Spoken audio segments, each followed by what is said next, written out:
Every year, the American Heart Association says more than 300,000 people experience sudden cardiac arrest. In Lansing, Michigan, a man is alive because when his heart stopped, 3 people knew what to do and took action. Reporter Ann Emmerich introduces us to his angels in the alley.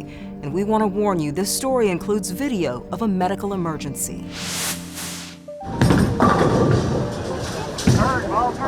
It's good for recreation, it's good for friendships.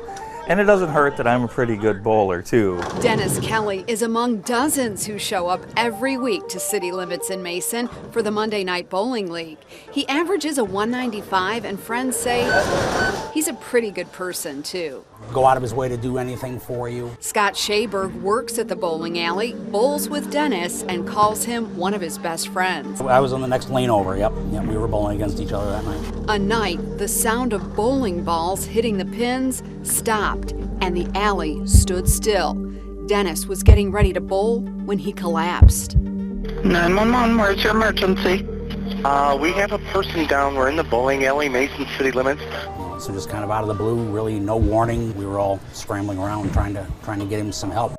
Kevin Ammerman was not supposed to be there that night.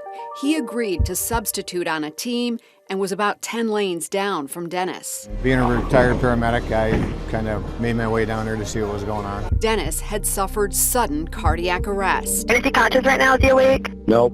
Right now I don't have a pulse. I'm starting CPR on him. At that point, I started CPR right away. There was an off-duty county deputy that was here having dinner, so he came out. One of the things they asked right away when he went down, is there an AED in this facility? And everybody was looking around and they couldn't find one. Go ahead, what's your plate? At just that moment, a deputy just down the road heard the call on his radio. He just happened to be in the right place. Deputy Bellinger was driving by and had the AED with him, and that was critical. All right, he goes straight ahead, they'll tell you. Yeah, I got CPR in progress. They started CPR, brought him back, and now we have to start it again. So we all carry AEDs on patrol with us. That way, anytime we get a call, regardless of if someone has an AED or not, we're able to bring ours in.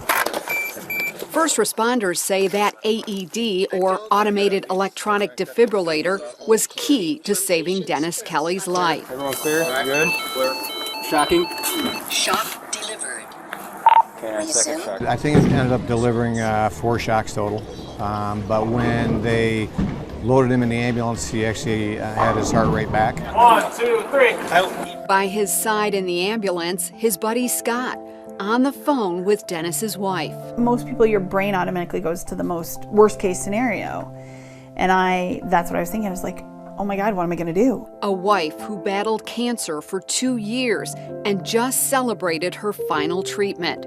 Her husband, her caretaker, in a fight for his own life. Dennis doesn't remember much other than waking up in the hospital. My chest really hurt bad, which was obviously from all the compressions and everything, and just trying to figure out, why am I here? What happened? That's what the first thing he said to me was that he was sorry he was supposed to be the caregiver. If I had been home, if I had been in the car driving, any other situation, place, or time, I doubt very seriously that the outcome would have been as positive. 3 men in the right place at the right time with the right skills. It's not lost on Dennis how close he came to death. I think we have angels all around us on earth in the form of people who help. Thank you's not enough. I don't know what even is enough to thank them. You're back. I am back, sir. This is their thanks. Dennis back at the bowling alley in his Monday Night League. All because of 3 heroes and 6 letters, CPR and AED. Yeah, learn CPR. It's a skill I think everybody could benefit from. And having AED. Well, you never know when you'll be in a situation where you can potentially save a life. God put me here for a reason, put everybody else in the positions they were there, and it all worked out in the end.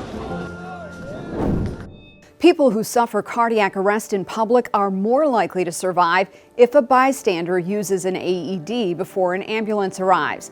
Harold Mayfield has been a paramedic for nearly 20 years.